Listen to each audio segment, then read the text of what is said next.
I'm coming back to the start where you found me. I'm coming back to your heart.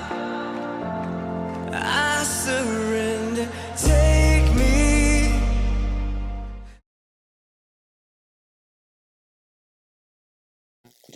마가복음 9장 14절로 18절까지 말씀 먼저 읽습니다. 시작. 이에 그들이 제자들에게 와서 보니 큰 무리가 그들을 둘러싸고 서기관들이 그들과 더불어 변론하고 있더라. 온 무리가 곧 예수를 보고 매우 놀라며 달려와 문안하거늘 예수께서 물으시되 너희가 무엇을 그들과 변론하느냐? 무리 중에 하나가 대답하되 선생님, 말 못하게 귀신 들린 내 아들을 선생님께 데려왔나이다. 귀신이 어디에서든지 그를 잡으면 거꾸러져 거품을 흘리며 이를 갈며 그리고 파리해지는지라. 내가 선생님의 제자들에게 내쫓아 달라 하였으나 그들이 능히 하지 못하더이다. 아멘. 25절로 29절입니다. 25절로 29절 시작. 예수께서 무리가 달려와 모이는 것을 보시고 그 더러운 귀신을 꾸짖어 이르시되 말 못하고 못 듣는 귀신아, 내가 네게 명하노니 그 아이에게서 나오고 다시 들어가지 말라 하시매 귀신이 소리 지르며 아이로 심히 경련을 일으키게 하고 나가니 그 아기가 죽은 것 같이 되어 많은 사람이 말하기를 죽었다 하나 예수께서 그 손을 잡아 일으키시니 이에 일어서니라. 집에 들어가심에 제자들이 조용히 묻자오되 우리는 어찌하여 능히 그 귀신을 쫓아내지 못하였나이까? 이르시되 기도 외에 다른 곳으로는 이런 종류가 나갈 수 없느니라 하시니라. 아멘. 함께 기도하기를 원합니다. 말씀 듣기 앞서서 기도하기를 원하는데 여러분, 오늘 우리가 드리는 이 예배가 늘상 드리는 예배가 아니기를 원합니다. 또 우리가 말씀 앞에 서는데 늘 듣는 그 말씀이 아니기를 원합니다. 오늘 이 예배 가운데 또 이 말씀 시간을 통하여서 우리에게 말씀하시고 우리를 가르치시고 우리 인도하시는 그 주님의 크신 역사 가운데로 우리가 나아가기를 원하고 사모하기를 원합니다. 주여 말씀의 영으로 임하여 주십시오.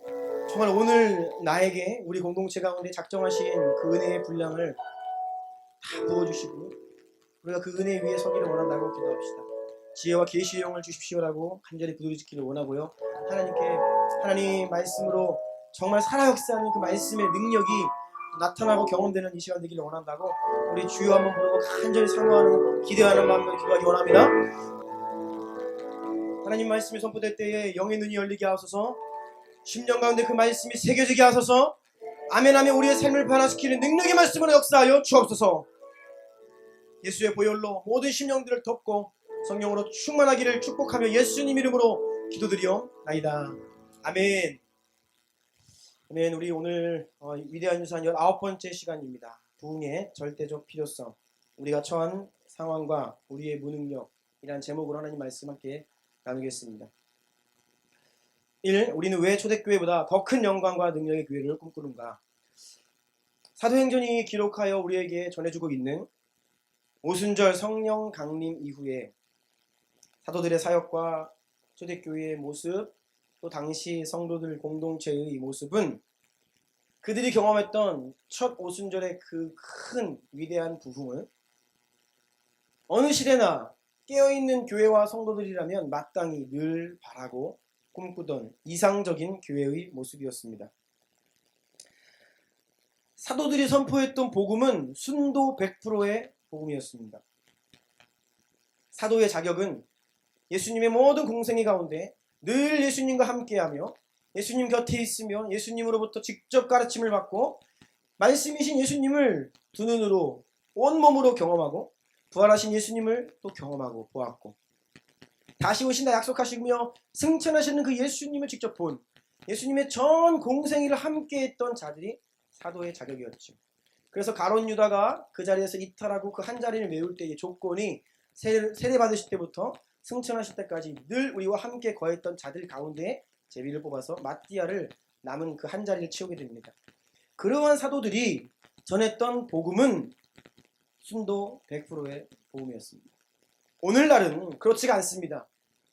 사도들의 증언과 하나님의 말씀이 우리 가운데 분명히 있음에도 불구하고 오늘날 교회 강단과 선포되는 복음은요, 왜곡되고 때로는 좀 균형을 잃고 사도들이 전했던 복음과는 조금 차이가 있습니다.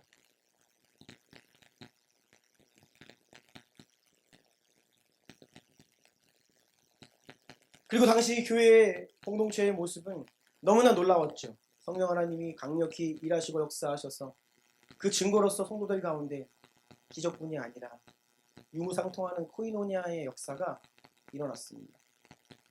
이러한 성령의 역사는 당시 예수님은 우리의 구원자이십니다. 하나님의 아들이십니다. 예수님을 영접하십시오. 우리의 주인이십니다라고 하는 그들의 복음 전도할 때에 강력한 도구로 무엇이요? 그들 가운데 역사하시는 성령의 그 기적이 복음을 힘있게 전할 수 있는 능력의 통로로 역사했다는 것입니다. 첫 오순절 부흥 이래로 지난 역사 가운데 위대한 부흥을 경험했던 모든 교회들이 그 교회들에서 발견되는 한 가지 공통점이라고 하면 바로 그 처음 1세기의 그 초대교회의 모습으로 회복되는 그 모습을 다시 교회가 회복하는 그러한 한 가지 공통점이 있다는 것입니다. 그래서 우리는 오늘날도 부흥의 때를 일컬어 오순절이다라고 이야기하죠. 교단 이름도 오순절 교단도 있고요. 개인의 오순절이 있어야 한다라고 이야기하고요. 또 평양 대부흥운동도 제가 기록을 보니까 평양의 오순절 첫째 날, 평양의 오순절 둘째 날, 우리는 늘 그때를 꿈꾸며 기대하며 오순절이라고 부흥의 때를 말하고 있습니다. 가로 2번입니다. 우리 주남교회의 비전은 초대교회를 넘어서는 초대교회보다 더 큰 영광과 더 큰 능력의 공동체가 되어서 주님이 오실 길을 예비하는 것, 이것이 바로 우리 교회의 꿈이고 비전입니다. 왜 역사 가운데 모든 교회들이 초대교회를 꿈꿨고 초대교회처럼 되기를 원했는데 우리 교회는 그것보다 더 큰 영광, 더 큰 능력을 사모하는가? 왜 그런 것이 우리의 비전인가? 어떤 사람은 듣고 웃을 수도 있습니다. 아이고 무슨 초대교회만큼만 하지. 우리가 그 이상을 꿈꾼다고 하면 비웃을 수도 있어요. 하지만 저는 아랑곳하지 않습니다. 왜냐하면 이것이 바로 오늘날의 모든 교회가 꿈꾸어야 할 비전이기 때문입니다. 왜 우리는 초대교회 이상을 더 큰 영광과 능력을 꿈꾸고 사모하는가? A 볼까요? 예수님께서 다시 속히 오리라 하셨습니다. 곧 오리라 말씀하셨어요. 그런데 주님이 아직도 안 오고 계십니다. 왜일까요? 여러 가지 측면에서 이야기할 수 있습니다. 첫 번째, 하나님의 주권의 측면에서 보면 예수님께서는 그날과 그때는 하늘의 천사도 인자도 모르고 아버지만 아신다 하셨습니다. 아직 하나님의 주권의 측면에서 볼 때에 그 하나님의 때, 카이로스의 때가 아직 이르지 않았기 때문에 예수님이 아직 오고 계시지 않습니다. 그런데 이것만으로는 부족한 설명이죠. 성경에는 예수님이 이 땅 가운데 다시 오시기 위해서 성취되어야 할 약속과 예언들이 있습니다. 반드시 그 전에 성취되고 이루어져야 할 예언의 약속들이 많이 있다는 것입니다. 그것이 이루어져야 그날이 오지요. 아직 안 이루어지고 있습니다. 이것을 바로 우리가 선교적 관점으로 마지막 때를 바라볼 수 있는 관점인데요. 아직 땅 끝까지 복음이 전해지지 않아 구원받아야 할 이방인의 충만한 숫자가 채워지지 않았죠. 그리고 아직 이스라엘이 회복되지 않았습니다. 이것이 예수님 재림 이전에 성취되어야 할 예언과 약속들인데 아직 이루어지고 있지 않습니다. 또 다른 관점이 있는데요. 그 성경이 이야기하듯이 예수님이 우리의 신랑이시고 저와 여러분 모든 교회들은 예수님의 신부입니다. 예수님이 다시 오시는 날은 어린 양의 혼인잔치 날인데 신부가 준비가 안 됐습니다. 정결하고 아름답고 깨끗하게 자신을 구별하여 준비하여 그 어린 양의 혼인잔치로 나아가야 하는데 신부들이 준비가 안 됐습니다. 준비 안 된 신부와 결혼해야 하는 예수님 기다리시고 준비되기를 원하시고 이 땅 위의 교회들이 너무나 미약하다는 것입니다. 요한계시록 19장 7절 8절 읽어주세요. 우리가 즐거워하고 크게 기뻐하며 그에게 영광을 돌리고 어린양이 모든 기한을 이뤘고 그의 아내가 자신을 준비하였으므로 그에게 빛나고 깨끗한 수막과 옷을 입도록 허락하셨으니 손잡고 오신 성도들의 모든 힘을 받아라. 네, 어린 양의 아내가 자신을 준비하였으므로 그때에 예수께서 어린 양의 혼인잔치 날 재림하신다는 것입니다. 그래서 여러분, 예수님께서 영광 가운데 재림하시는 그날 그분을 맞이할 이 땅 위의 교회의 모습은 역사상 가장 순결하고 순수하고 정결한 그 어느 때보다 성령의 능력으로 충만한 교회가 될 것입니다. 그렇기 때문에 마지막 때라고 우리가 인식하고 살아가고 있는 우리는 당연히 가장 큰 영광, 가장 큰 능력을 사모하며 꿈꾸며 나아가야 하는 것이죠. B. 이것은 필요성의 측면입니다. 우리가 더 큰 영광과 능력을 사모해야만 하는 이유이죠. 마지막 때는 교회가 맞이해야 할 역사상 가장 큰 환난과 고난이 임하는 때입니다. 교회는 그것을 이겨내고 교회의 사명을 완수하기 위해서는 초대교회 이상의 부흥을 경험해야만 합니다. 마태복음 24장 21절 다 같이 읽어볼게요. 시작. 이는 그때에 큰 환난이 있겠습니다. 창세로부터 지금까지 이런 환난이 없었고 후에도 없으리라. 그때에는 가장 큰 환난이 있을 것이다.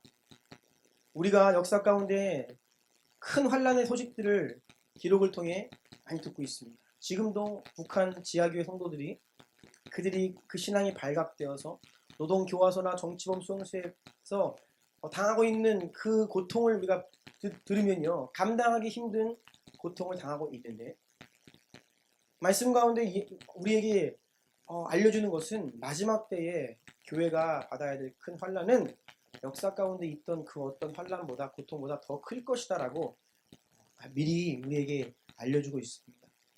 계시록 7장 14절 보니 이는 큰 환난에서 나오는 자들인데 어린 양의 피에 그 옷을 씻어 희게 하였느니라. 큰 환난에서 나온다는 것이죠. 요한계시록 13장 10절 중요합니다. 같이 읽겠습니다. 시작. 사로잡힐 자는 사로잡혀 갈 것이요 칼에 죽을 자는 마땅히 칼에 죽을 것이다. 성도들의 인내와 믿음이 여기 있느니라. 아멘. 여러분 이 말씀 별표하시고 주의하십시오. 여기서 사로잡히고 칼에 죽는다는 것은 성도들을 말합니다. 예수님께서 십자가 위에서 가장 큰 승리를 하셨죠. 사탄의 머리를 짓밟는 가장 큰 승리를 이루셨는데 그 승리를 이루시는 방법이 무엇이었냐면 십자가 위에서 죽임을 당하시는 방법이었습니다. 우리 그리스도인들은 이것을 놓치면 안 됩니다. 예수님께서 사탄의 머리를 짓밟으실 때 이 세상에 있는 왕들의 승리처럼 영광스럽게 영광의 검을 빼서 사탄의 머리를 날리신 게 아닙니다. 어린 양이 되어 아무 말 없으신 채로 묵묵히 죽임을 당하심으로 가장 큰 승리를 하셨다라는 것. 우리가 이 십자가를 잊어서는 안 됩니다. 마지막 때에 교회가 승리할 것이고 영광 가운데 주님의 재림을 맞이할 것인데 오늘날 그 승리가 마치 세상적인 승리로 인식하고 있는 성도들과 교회들이 많이 있는 것 같아요. 마지막 때에도 교회가 승리하는 방식은 따라해 보십시오. 십자가의 방식이다. 이것이 여러분 교회가 얻게 될 승리와 큰 환난 고난이 여기에서 바로 이 십자가 위에서 함께 가는 거예요. 아니 왜 영광의 때이고 승리의 때인데 대환란이 있고 핍박이 있고 고난이 있습니까? 예, 그 승리는 십자가의 방식으로 이루어질 승리이기 때문입니다. 우리가 세상에 있는 영역들을 다 쟁취하고 빼앗고 충만하여서 세상에 있는 7산을 다 정복하여서 영광 가운데 주님 재림을 맞이하는 것이 아닙니다.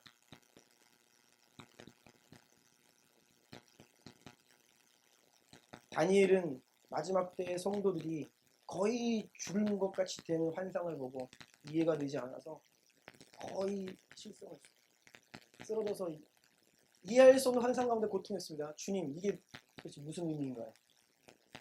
영광스러운 주님의 백성들이 이렇게 짓밟힘당하고 거의 죽은 것처럼 되는 그런 환상 가운데 다니엘이 이해할 수 없었다는 것이죠.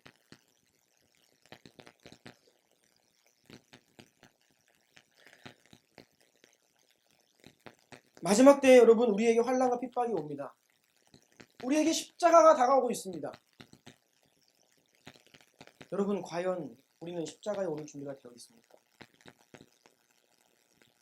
작은 위협에도 예수님을 부인하고 배반했던 베드로. 하지만 그가 부활하신 주님을 만나고 성령 오순절 부흥을 경험한 이후에는 바뀝니다. 죽음을 두려워하지 않고 당국자들이 잡아서 채찍질하며 다시는 예수 이름 전하지 말라 할 때에 내가 하나님의 말씀을 순종하겠다. 그걸 거절합니다. 결국 베드로는 십자가의 거꾸로 매달려 순교하죠. 순교는 가장 큰 승리입니다. 여러분 마지막 때의 교회가 이룰 승리는요 세상적인 방식의 승리가 아닙니다. 십자가 방식의 승리예요. 그런데 과연 우리는 그 큰 환난과 고통을 이겨낼 수 있는, 묵묵히 인내하며 믿음으로 그것을 이겨낼 수 있는 준비가 되어 있냐라는 것이죠. 그래서 그 환난을 이겨내기 위해, 그 고통을 인내하기 위해서는 부흥이 필요합니다. 저는 자신이 없어요. 지금 제 수준으로 마지막 때 환난과 핍박을 내가 넉넉히 이길 수 있다? 아니요. 저는 자신이 없습니다. 주님, 더 큰 능력 부어주시고 더 큰 영광 보아야만 하고요. 제가 부흥을 경험해야 합니다. 그래야만 마지막 때에 사명을 감당하고 그 고통을 이겨낼 수 있나이다. C. 그래서 여러분 가장 큰 부흥을 힘입어 가장 큰 환난과 고난의 연단을 통과하여 교회는 가장 영광스러운 교회가, 승리하는 교회가 될 것입니다. 왜 우리가 더 큰 영광과 능력을 사모해야 하는지 아시겠죠? 이것은 교만이 아닙니다. 그래야만 해요. 나는 연약합니다. 무능합니다. 그러한 초대교회가 경험한 것보다 더 큰 부흥이 우리 가운데 경험되지 않고서는 주여 이 마지막 때를 감당할 수가 없습니다라는 믿음의 고백입니다. 2번입니다. 오늘 본문을 좀 보기를 원하는데요. 어느 한 사람이 자신의 외아들을 예수님 데리고 왔습니다. 그 아이는 귀신과 질병으로 고통당하는 너무나 큰 고통 가운데 있던 아이였습니다. 그 사람이 자기 아들을 데려다가 제자들에게 데리고 왔습니다. 그때 예수님이 변화산에 오르던 때였습니다. 예수님이 안 계셨어요. 제자들에게 데리고 왔는데 제자들이 손을 못 써요. 귀신을 다룰 수가 없습니다. 나가라고 했겠죠. 기도했겠죠. 선포했겠죠. 그런데 도무지 역사하지 않습니다. 귀신이 꿈쩍도 하지 않아요. 그래서 이것이 일종의 비난거리가 된 것 같아요. 많은 사람들이 수근수근거리고 논쟁이 벌어졌습니다. 야, 네 스승 어디 갔냐? 너 능력 없다. 이런 논쟁이 벌어진 것 같습니다. 그때 예수님이 오시죠. 무슨 일이냐? 여러분, 그런데 제자들이 오늘 이 사건 이전에 이미 예수님께로부터 병을 고치고 귀신을 쫓는 권능을 받고 실제로 파송을 받아서 귀신을 쫓고 병든 자를 치유했다는 것을 우리는 꼭 기억을 해야 됩니다. 마태복음 10장 1절 읽어볼까? 다 같이 시작. 예수께서 그의 12제자를 부르사 더러운 귀신을 쫓아내며 모든 병과 모든 약한 것을 고치는 권능을 주시니라. 오늘 사건 이전에 벌어진 일입니다. 마가복음 6장 12, 13절 시작. 제자들이 나가서 회개하라 전파하고 많은 귀신을 쫓아내며 많은 병자에게 기름을 발라 고치더라. 아니 제자들이요, 귀신을 쫓았다고요. 병든 자를 고쳤다고요.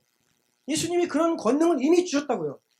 그런데 왜 제자들은 지금 귀신을 쫓아내지 못하고 쩔쩔매고 있습니까? 왜 이렇게 무기력하고 무능력한 상태처럼 보이죠? 그 이유는 제자들이 지금 직면한 상황이 이전과 달랐기 때문입니다. 오늘 본문 마가복음 9장 28절 29절 다시 한번 읽습니다. 1페이지 제일 아래에 있습니다. 시작. 집에 들어가심에 제자들이 조용히 묻자오되 우리는 어찌하여 능히 그 귀신을 쫓아내지 못하느냐. 이에 기도 외에 다른 것으로는 이런 종류가 나갈 수 없느니라 하시니라. 이런 종류, 예수님이 지금 뭐라 말씀하시냐면 너희들이 지금까지 해왔던 방식으로는 안 된다. 너희들이 지금까지 다뤄왔던 악한 영들과는 차원이 달라. 악한 영이라고 다 똑같은 것이 아니고 영적 전쟁이라고 다 같은 것이 아닙니다. 수준이 달라요. 처한 상황마다 다릅니다. 제자들이 그동안 했던 방식과 수준으로는 이런 귀신 다룰 수가 없습니다. 훨씬 어려운, 다루기 어려운 더 악한 영, 더 안 좋은 상황이 지금 앞에 벌어진 거예요. 제자들은 지금까지 예수님께 잘 가르침을 받아왔습니다. 권능도 받았습니다. 귀신도 쫓아내고 치유하고, 그래서 주님의 이름으로 악한 영들이 우리에게 순복합니다. 그러한 기쁨의 보고도 했습니다. 그들이 지금까지 해왔던 방식이 나쁜 것이 아니에요. 틀린 것이 아닙니다. 잘 해왔습니다. 그럼에도 불구하고 그들이 새로 맞이한 더 안 좋은 상황에서는 이전 방식이 전혀 역사하지 않고 있다는 것입니다. 더 어려운 상황, 더 힘든 상대를 만났기 때문에 이전 방식이 먹혀들지 않았던 겁니다. 다음 페이지입니다. 여러분, 오늘 제자들이 직면한 이 상황, 바로 우리의 상황입니다. 귀신 들려 고통하는 아이의 모습은 오늘날 세상의 모습입니다. 그런데 그 앞에서 어찌할 줄 모르고 무능력해 보이는 제자들의 모습은 바로 오늘날 교회의 모습입니다. 너무나 많은 사람들이 죽어가고 있고 고통하고 있고 신음하고 있는데 교회가 더 이상 치유자 역할을 감당치 못합니다. 아픈 자에게 교회 오세요, 고쳐드릴게요. 누군가 아프면 예수님의 이름에 권능이 있습니다, 기도해주고, 이러한 모습이 우리 가운데 살아났다는 것입니다. 우리는 말은 있고 지식은 있지만 실제적인 권능을 많이 잃어버렸어요. 교회가 지금까지 잘 해왔습니다. 네, 잘 해왔어요. 그런데 왜 이것이 더 이상 역사하지 않느냐? 새로운 상황입니다. 지금 이 세대가 처해 있는 상황은요, 이전과 비교할 수 없는 더 치열한, 더 안 좋은 어두움의 시대라는 거예요. 교회가 지금까지 해왔던 방식으로 하면 역사하지 않습니다. 아, 지금까지 이렇게 해왔지, 그 방식으로 하면요 전혀 역사하지 않아요. 왜냐하면 더 안 좋은 상황이 펼쳐지고 있기 때문입니다. 큰 3번입니다. 우리가 처한 상황과 마지막 시대. 지금 우리가 처한 상황과 또 앞으로 우리 맞이하게 될 영적 전쟁의 강도는 초대교회 당시뿐 아니라 지나간 역사의 그 어느 때보다 더욱 치열해질 것입니다. 성경에서 그렇게 말씀하고 있기 때문입니다. 우리가 이것을 긍정적으로 이야기한다고 바뀌는 것이 아니에요. 우리의 미래는 좋을 겁니다. 밝은 미래가 있어요? 아무리 이야기해도 아니요. 하나님 말씀은 마지막 때에는 가장 큰 환난, 이전에도 후에도 없을 그러한 환난이 임한다고 하고요. 그런 환난 가운데 그리스도의 신부들이 순결하게, 정결하게 주님을 부르짖으며 하게 될 것이라고 기록되어 있기 때문입니다. 몇 가지 예를 들어보겠습니다. 가로 2번입니다. 여러분, 과거에는 부도덕함이 사회의 문제였죠. 세상에서 우리 어린 친구들, 청소년들이 담배 피고 술 마시고 그러면 아이고 세상이 어쩌다가 이렇게 됐나 그랬습니다. 말세야 그랬어요. 근데 오늘날은 그렇습니까? 교복 입고 사람도 하고 별로 그것을 문제시하지 않아요. 그게 문제가 아니죠. 어마어마한 더 큰 죄악들이 있기 때문입니다. 과거에는 교회 밖에 있는 사람들도 그래도 남아있는 양심 가지고 믿는 자들이나 믿지 않는 자들이나 우리가 합의할 수 있었던, 그냥 일치했던 죄의 기준들이 많이 있었습니다. 모두가 그냥 인간이라면 마땅히 그래 이건 나쁜 거야, 안 좋은 거야 라고 했던 일들. 하지만 지금은 이전에 모두가 죄로 여겼던 그것까지도 정당화하는 시대가 되어가고 있습니다. 한 가지 예를 들어보겠습니다. 간통죄가 폐지되었죠. 우리나라에서. 저도 이것을 대수롭지 않게 여겼는데 우리 박동규 목사님이 목사 안수 교육 받으실 때 동기 목사님 중에서 법무법인을 이제 운영하시는 한 변호사분이 같이 이제 목사 안수를 받으셨어요. 그래서 특강을 듣고 와서 그 관련 이야기를 해주셔서 제가 자료를 찾아보았습니다. 이 간통법이 폐지된 것이 쉬운 일이 그냥 별일이 아닌 것이 아닙니다. 성경이 말하는 간음죄, 외도, 결혼 이외에 내 배우자 이외에 벌어지는 모든 성관계, 이것을 사회법으로 불법화해서 처벌해야 하냐 안 하냐, 물론 이것은 논란이 될 수 있습니다. 많은 국가들이 간통법이 없죠. 그것이 죄라는 것을 인식을 해도 그것을 죄로 법으로 징계하는 법은 없는 나라가 훨씬 많습니다. 그런 측면에서 우리나라에서 이 간통죄를 처벌해야 하느냐 안 해야 하느냐, 이것은 논란이 있을 수 있어요. 그런데 간통죄가 폐지된 사유에 대해서 여러분 알고 계십니까? 헌법재판소가 왜 우리나라에서 간통법이 폐지되어야 하는지에 대해 설명했는데 이 입장을 들어보면 단순하지가 않아요. 헌법재판소가 말한 주된 이유는, 근거는 바로 이것입니다. 성에 관한 선택권을 형벌로 강제할 수 없다. 성에 관한 결정권, 선택권을 형벌로 강제할 수 없다라는 것입니다. 간단히 말씀드리면 성적인 자기 결정권이 모두에게 있다라는 것입니다. 이것은 단순히 이제 간통을 처벌하지 않는 것이 아니라 그것을 문제시하지 않겠다는 거예요. 더 나아가 결혼 이외에 이런 간음뿐이 아니라 동성애까지, 남자가 남자를, 여자가 여자를, 성에 관한 선택권의 테두리 안에 다 들어오는 것이죠.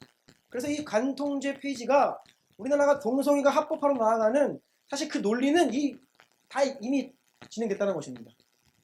우리가 그것을 잘 모르고 있다는 거예요.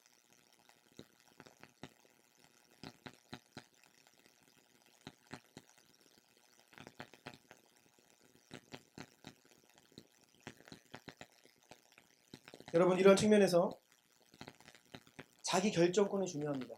그래서 더 나아가서 전도가 불법이 될 수 있어요. 왜요? 자기 결정을 침해하는 것이기 때문에. 노르웨이에서 작년 12월에 있던 일 제가 말씀드렸죠. 부모가 6명의 자녀를 신앙교육하는데 학교 선생님이 이 아이들이 스스로 결정하고 판단할 수 있는 능력이 없는 어린아이들인데 집에서 부모가 특정 종교를 강요한다라고 소송을 제기해서 국가가 판결하기를 그 6명의 아이들을 강제 입양시켰습니다. 이것이 지금 서양 세계에서 벌어지고 있는 일이에요. 자기 결정권이 중요한데 왜 부모가 선택권을 가질 수도 없게 기회도 안 주고 그냥 일방적으로 강요해서 세뇌시키냐라고 하는 논리예요.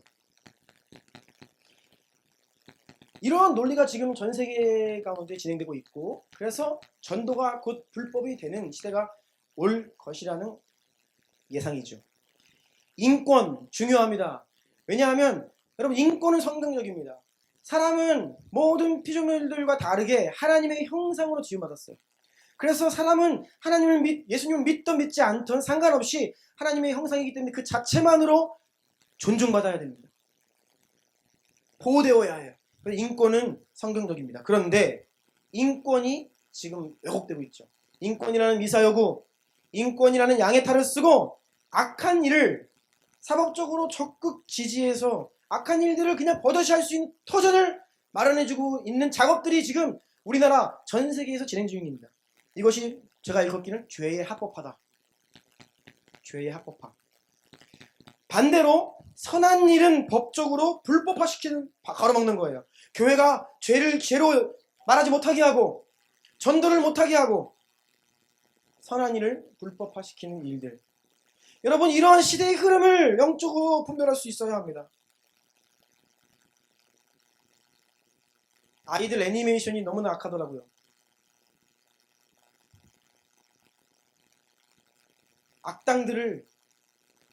여러분, 악당들이 하는 짓이 빼앗고 속이고 거짓말하고 사람 죽이고 하는 일이 너무 참혹한 일입니다, 사실. 근데 그런 것이 아이들 애니메이션 속에 미니언즈, 이게 악당들이에요. 악당이라면 막 좋아하는 애들입니다. 네. 사람 골탕 먹이고 죽이고 하자고 하는 애들이 미니언즈예요. 이쁘게 포장되어서 악당 짓 하는 것을 우리 어린아이들이 그것을 미화시켜서 좋아하게 하고 열광하게 하고, 이러한 시대적 흐름에 여러분 온전한 성경관을 가지고 잘 분별함으로 그 시대의 조리에 편성하지 말아야 됩니다. 이사야 5장 20절 21절 이 말씀이 지금 문자적으로 진행되고 있는 악한 마지막 시대입니다. 읽어주세요.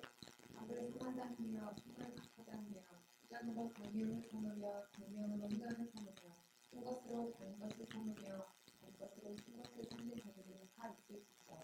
스스로 지혜롭다 하며 스스로 명철하다 하는 자들은 다 있을지어다. 악을 선하다 하고 선을 악하다 하는, 하나님께서 만드신 순리를, 자연 질서를, 창조 질서를 역행하는 것을 자연스럽다 이야기하며 죄를 합법화시키고 선을 불법화시키는 이 시대, 그러면서 그들이 바로 인권을 존중하고 진보적으로 깨어있는 사람이라고 이미징시키면서 스스로 지혜롭다, 스스로 명철하다 하고 있습니다. 하나님 뭐라고 말씀하시죠? 화 있을 징조. 이것이 오늘날 이 세상의 흐름입니다. 여러분, 참 제가 걱정되는 것 중에 하나, 보수 진보. 여러분, 보수는 나쁜 말이 아닙니다. 근데 우리나라에서 지금 보수는 나쁜 것이 되어가고 있어요. 젊은 아이들한테 보수 그러면요 아이들이 싫어합니다. 이게 지금 우리나라에서 진행되고 있는 일이에요. 여러분, 보수는 너무나 중요한 가치를 가지고 있어요. 하나님 나라에 포기할 수 없는 가치를 보수해야죠. 타협할 수 없는 진리의 가격이 있습니다. 그것을 지켜야죠. 진보와 보수에는 부분적으로 하나님 나라의 가치가 반영되어 있는데, 오늘날 우리나라에서는 이 보수는 그렇게 묵은 것으로, 나쁜 것으로 인식되어 있습니다. 우리 어린 친구들에게 권위 그러면 싫어해요. 그러면 권위는 중요한 겁니다. 하나님은요 권위를 통해 일하시고요, 권위 질서를 언제나 만드시고 일하십니다. 사람이 모여있는 곳에는 권위가 사라지면 아무것도 일이 진행되지가 않아요. 권위는 좋은 거예요. 참된 권위가 회복되어야 하는데 권위하면 벌써 싫어한다는 거예요.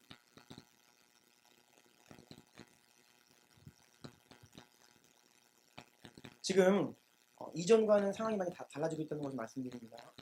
교회 밖과 교회 안에 있는 사람들이 이전에 그냥 공유할 수 있었던 옳고 그름의 문제가 이제는 다 무너져서 세상은 이제 악한 일들도 다 별 문제 아니다라고 얘기하는 시대가 오고 있다는 거예요. 바로 3번, 오늘날의 세대는 역사상 가장 강도 높게 모든 죄악에 노출되어 있고 이러한 상황은 앞으로 더욱 악화될 것이다. 네. 많은 말씀을 드리지 않겠습니다. 인터넷, 미디어의 발달, 안방에서도 TV만 틀어도 음란물들이 쏟아져 나오는 시대입니다. 제가 왜 우리 집에 TV를 안 들여놓냐? 저는 자신이 없거든요. 크리스찬 남성의 70% 이상이 포르노 중독입니다. 지금 세대는 너무 어린 나이부터 극도의 폭력성과 자극적인 음란 이 영상 미디어에 노출되어 있습니다. 제가 아는 교회 형님 목사님인데 그 교회가 발칵 뒤집혔어요. 초등학교 1학년, 2학년, 3학년 아이들이 태권도 학원을 다니는데 그 태권도 학원에서 중학교 형들이 초등학교 1학년 애들 앉혀놓고선 포르노를 보여준 거예요. 스마트폰으로. 애들이 집에 가서 얘기하니까 이 부모님들이 감당이 안 되는 겁니다. 여러분, 초등학교를 들어가기 전부터 1학년, 2학년, 3학년 애들이 그러한 폭력적인 것과 음란 선정적인 것들을 보면서 자라는 세대예요. 역사상 이런 세대는 없었습니다. 가장 강력한 죄악에 노출되어 있는 세대입니다. 당연합니다. 이전에 했던 방식으로는 다음 세대를 잡을 수 없어요. 교회는. 전에는 좀 됐죠. 교회 안에 아이들이 왔습니다. 우리는요, 우리가 가지고 있는 노하우, 이전 거 가지고는 지금 세대를 살릴 수가 없습니다. 왜요? 이들이 경험하고 있는, 이들이 노출되어 있는 죄의 강도는 비교할 수 없이, 과거와 비교했을 때 비교할 수 없기 때문입니다. 목회자들도 예외가 아닙니다. 더군다나 이제는 미디어뿐 아니라 이제는 여기 인공지능, 가상현실, 증강현실까지 와서 말초신경을 이제는 너무 자극할 수 있는 수단들이 계속 우리에게 물밀듯이 들어오고 있습니다. 상상할 수 없는 방법으로 악한 영이 우리 자녀들과 우리의 영혼을 훔치려고 달려들고 있습니다. 불과 10년 전, 20년 전에 상상할 수 없는 강도로. 이것이 바로 지금 우리가 맞이하고 있는 새로운 상황입니다. 앞으로 마지막 때에 더 악화될 상황이라는 것입니다. 가로 4번. 사탄은 이전보다 더욱 전방위적이고 조직화된 세상의 시스템으로 우리를 압박해 오고 있다. 여러분, 하나님은 무소부재하신 분입니다. 어디나 계십니다. 우리 주나님교회도 지금 성령님이 임재하시고 역사하고 계시지만 이웃교회도 지금 동일한 시간에 역사하십니다. 이것이 하나님의 전지전능하심과 무소부재하심입니다. 어디나 계시고 어디나 일하시고.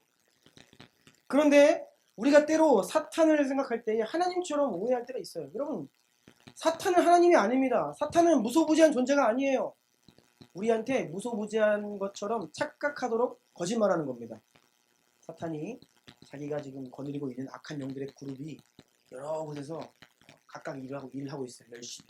그러니까 사탄이 악한 영들이 어디에나 있는 것처럼 우리에게 인식시킨다는 겁니다. 그렇지 않아요. 사탄은요, 제한되어 있습니다. 그리고 그 능력이 제한되어 있어요. 자, 그러면 사탄이 지금 하는 일이 뭐냐? 하나님은 무소부재하시고 전지전능하시기 때문에 주님은 모든 사람들에게 동시에 역사하실 수 있는데 악한 영들은 그렇게 못해요.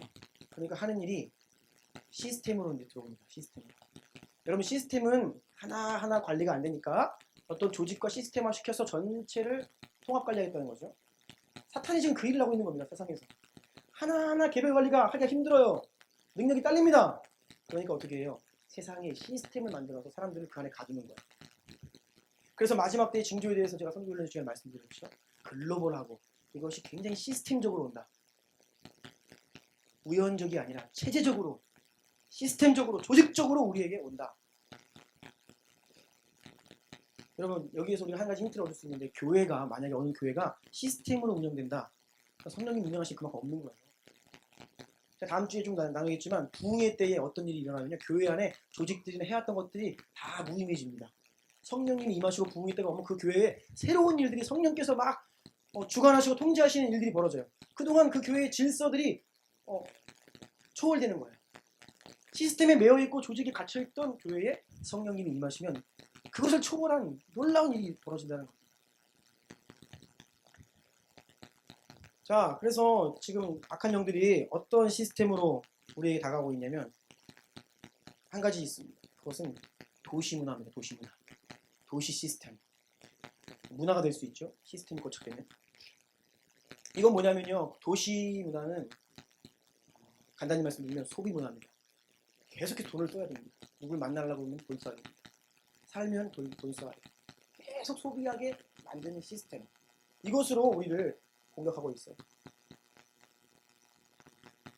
맞벌이를 안 하면 안 되는, 맞벌이를 할 수밖에 없는. 그런데 이 맞벌이를 보면요, 맞벌이를 함으로 인해서 지출되는 비용도 만만치 않아서 사실상 아버지 혼자거나 맞벌이를 하나 별반 차이가 없는 일이 발생하고 갑니다. 왜요? 그만큼 더 많이 외식비로 자녀들을 또 그 시간에 누구를 또 맡겨야 되고 계속 지출되는 거죠.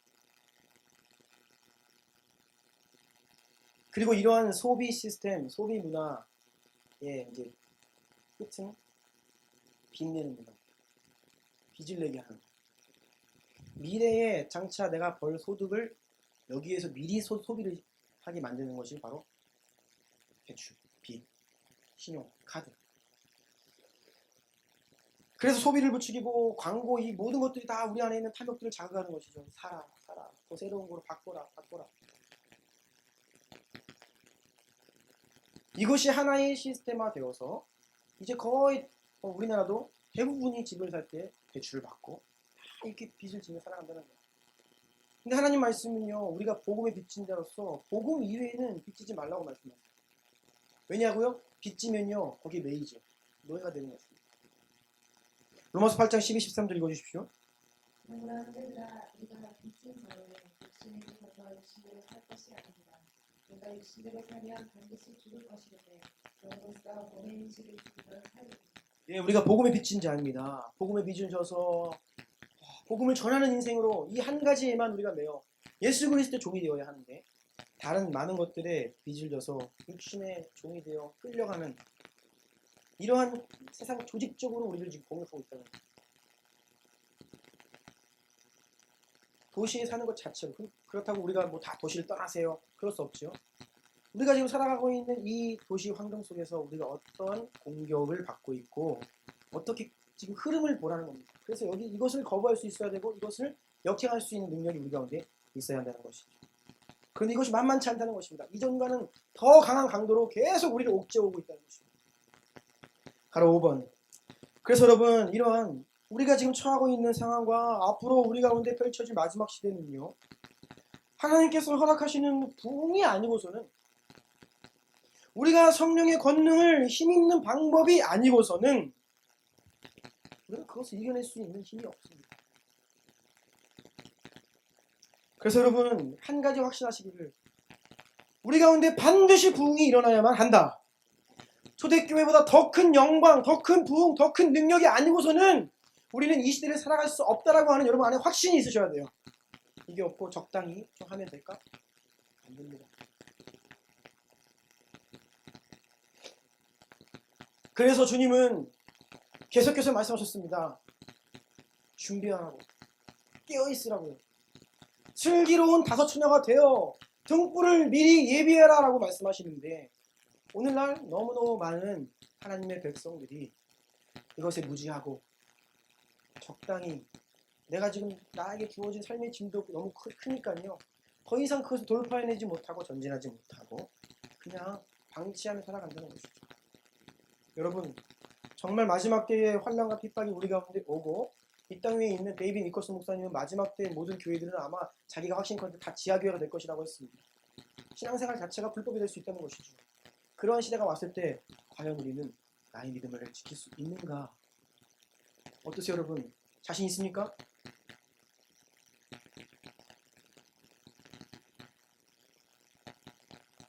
그래서 저는 여기에서 한계를 느끼고 우리의 무력함을 느끼는 겁니다. 저는 우리 주나영교회를 섬기는 목사로서 너무 한계를 느껴요. 제 안에 능력이 너무 없어요.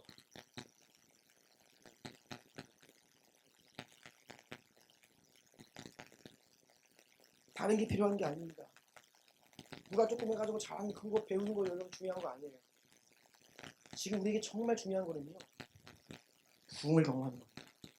그런데 성도들 가운데 부흥을 사모하는 마음들이 너무 없어요. 그것은요, 적당히 살만하다는 겁니다. 여러분, 지금 적당히 살만하다고 느끼시는 분들은 깨어나야 합니다. 아니요, 죽습니다.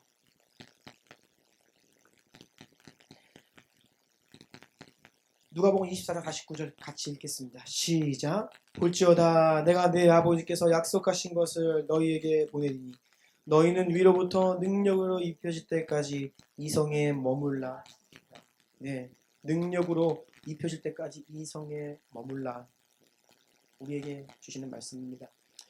말씀 마무리하려고 합니다. 우리에게는 부흥이 반드시 필요하다. 세 가지 기도문이에요. 이 세 가지를 가지고 좀 기도하는 시간을 가지려고 합니다. 첫 번째 기도문 읽어볼까요? 시작. 우리가 처한 상황과 앞으로 맞이하게 될 마지막 시대가 어떠한지를 볼 수 있도록 영적인 눈을 열어 주옵소서. 아멘. 여러분, 영적인 눈이 열려야 합니다.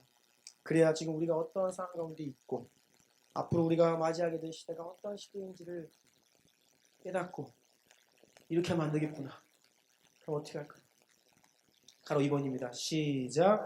우리에게 성령을 부으시고 우리를 다시 살리셔서 주님의 영광을 보게 하시고 충만하게 하옵소서. 예, 주의 영광 보고 권능으로 충만함으로 성령을 부어주시오. 3번입니다. 시작. 그리하여 우리가 진정한 부흥을 경험하여 많은 영혼을 살리고 열방의 복음을 힘있게 전하여 주의 오실 길을 예비하는 교회 되게 하소서. 아멘. 아멘이십니까? 네. 그래서 마지막 29절 보니 이르시되 기도, 킹제임스 버전에는 기도와 금식 외엔 다른 곳으로는 이런 종류가 나갈 수 없느니라. 우리가 새로이 맞이하고 있는 지금 상황 가운데 이전의 방식으로 안 됩니다. 작은 믿음으로 안 됩니다. 큰 믿음이 필요하고 위대한 믿음이 필요합니다. 그러기 위해 기도와 금식. 금식이 붙은 것은요, 더 기도에 전념을 하는 것이죠. 다른 것을 기도하고 기도에 전념하는 거예요. 교회가 할 일이 많이 있습니다. 사명도 많고. 그런데 여러분, 기도 위에 기도하지 않고 하면요, 다 무익한 거예요. 성도의 삶 가운데 기도 위에 쌓여있지 않고 진리 위에 깨어지지 않는 것은 다 무너져 버리는 것입니다. 마지막 때 하나님께서 하늘문 가리시고 온 땅을 진동하시며 역사하실 때에 우리가 그냥 무너져 버리는 것이 아니라 결코 무너지지 않는 진리 위에 기도로 굳건히 선 우리 교회 여러분들 되시길 축복합니다. 우리 세 가지 기도 제목 1번과 2번과 3번 우리 좀 간절한 마음으로 하나님께 절박한 심정으로 여러분 정말로 오늘 잠깐 마음에 감동이 있고 조금 요동이 있고 그치는 것이 아니라 정말 내 인생 가운데 나를 완전히 변화시키는 능력으로 성령이 이 시간 역사하셔서 영의 눈을 열어주십시오. 성령을 부어주십시오. 내가 우리 가정이 우리 교회가 부어주신 성령 그 부흥의 때를 사모합니다. 우리에게 부흥을 주세요라고 우리 주여 세 번 부르짖고 한번 기도합니다.